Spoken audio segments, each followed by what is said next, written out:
Rabindra জাদেজার ODI career কি শেষ হয়ে গেল? কথায় না বললেও বিসিসিআই এর কাজে কিন্তু তাই প্রকাশ পাচ্ছে। একটার পর একটা ওডিআই সিরিজ চলে যাচ্ছে, অথচ জাদেজা দলে থাকছে না। আর এর কারণ হিসেবে বলা হচ্ছে তাকে রেস্ট দেওয়া হয়েছে। আফগানিস্তান সিরিজের সময় অজিত আগরকার বলেছিল যে জাদেজাকে নাকি রেস্ট দেওয়া হয়েছে, আবার তার সঙ্গে সে এটাও বলেছিল যে তারা অন্য বিকল্পও দেখছে। সেই কারণে সেই সিরিজে হর্ষ দুবেকে সুযোগ দেওয়া হয়েছিল। কাল থেকে শুরু হতে চলা ইংল্যান্ড সিরিজেও জাদেজা নেই। যদি ভারতের টিম ম্যানেজমেন্ট রবীন্দ্র জাদেজাকে 2027-এর ওডিআই বিশ্বকাপের দলে দেখছে, তাহলে কি এই সিরিজগুলোতে জাদেজাকে সুযোগ দেওয়া হতো না? সন্দেহটা কিন্তু এখানেই বাড়ছে। তবে কি জাদেজাকে তারা বিশ্বকাপের দলে দেখছে না? আর জাদেজার অনুপস্থিতিতে এই সিরিজগুলোতে ওয়াশিংটন আর অক্সফোর্ড প্যাটেলকে লাগাতার সুযোগ দেওয়া হচ্ছে।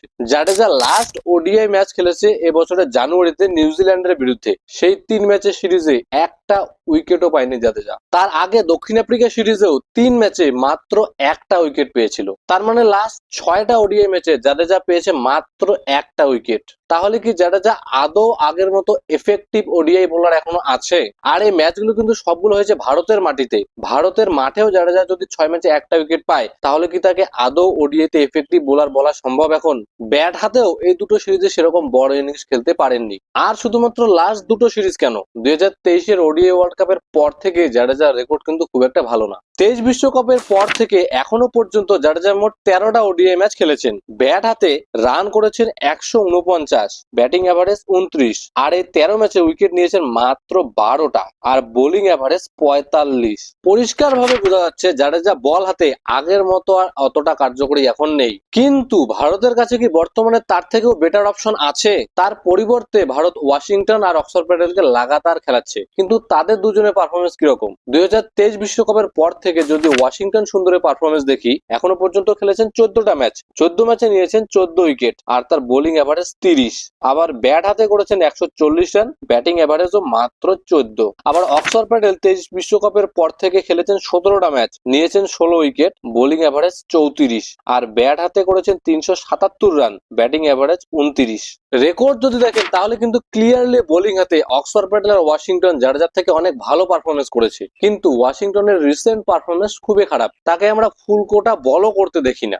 বর্তমানে ভারতীয় দলে তার রোল নিয়ে উঠছে প্রশ্ন, সে কি ব্যাটিং অলরাউন্ডার নাকি বোলিং অলরাউন্ডার? বোলিং অলরাউন্ডার হলে পুরো কোটা বল করতে হবে, সে সেটাও করছে না। আবার ব্যাটিং অলরাউন্ডার হলে যে পরিমাণে ব্যাটিং এর সুযোগ পাওয়া উচিত সেটাও সে পাচ্ছে না। তাহলে ওয়াশিংটনের রোলটা অ্যাকচুয়ালি কি? আবার অক্সফোর্ড প্যাটেলকে আমরা দেখেছিলাম যে চ্যাম্পিয়ন্স ট্রফিতে ব্যাট হাতে দারুণ ভূমিকা পালন করেছিল, রেগুলারলি 5 নম্বরে নেমে ভারতের হয়ে ক্রিটিক্যাল রান করেছিল। তবে তারপর থেকে এখনো পর্যন্ত ব্যাট হাতে অক্সফোর্ড প্যাটেল সেরকম পারফরমেন্স করতে পারেনি। সেটা আমরা টি-20 বিশ্বকাপও দেখেছি, তারপরে আইপিএলও দেখলাম, আর এখন টি-20তেও দেখছি। তবে বল হাতে তিনি টি-20তে এফেক্টিভ পারফরমেন্স করেছেন। তাই যখন প্রশ্নটা আসবে ওডিআই এ ব্যাটিং এর, আমার মনে হয় জাদেজা অক্সফোর্ড প্যাটেল আর ওয়াশিংটন সুন্দর থেকে বেটার অপশন প্রদান করবে। হ্যাঁ, টি-20-র ক্ষেত্রে পাওয়ার হিটিং এর ক্ষেত্রে হয়তো জাদেজা একটু পিছিয়ে থাকতে পারে, কিন্তু ওডিআইতে যখন প্রশ্নটা আসবে পার্টনারশিপ গড়ার, বড় ইনিংস খেলার, তখন জাদেজা আমার মনে হয় এখনো তাদের থেকে বেশি এফেক্টিভ। কিন্তু প্রশ্নটা উঠছে বল হাতে, বোলিং এ জাদেজা এখনো কতটা এফেক্টিভ? তার উপর থেকে বিশ্বকাপ আছে দক্ষিণ আফ্রিকার মাঠে, সেখানে জাদেজা ওডিআই খেলেছে মাত্র 3টে, তাও 2013 সালে। তারপর থেকে দক্ষিণ আফ্রিকার মাঠে কোনো ওডিআই ম্যাচই খেলেনি জাদেজা, তাই তার রিসেন্ট পারফরমেন্সও অতটা ভালো না। তার উপর থেকে দক্ষিণ আফ্রিকার মাঠে বোলিং করতে হবে, কতটা এফেক্টিভ হবে সত্যি প্রশ্নটা থাকছে। এখনো পর্যন্ত বিসিসিআই এর যা মনোভাব, তাতে কিন্তু মনে হচ্ছে জাদেজাকে তারা বিশ্বকাপের জন্য দেখছে না। হয়তো ওয়াশিংটন সুন্দর আর অক্সফোর্ড প্যাটেলকে তারা লাগাতার পুশ করতে থাকবে। তাহলে টি-20-র পরে জাদেজার ওডিআই ক্যারিয়ারও কি এখানেই শেষ হয়ে গেল? আপনাদের কি মতামত কমেন্টে অবশ্যই জানাবেন। ধন্যবাদ।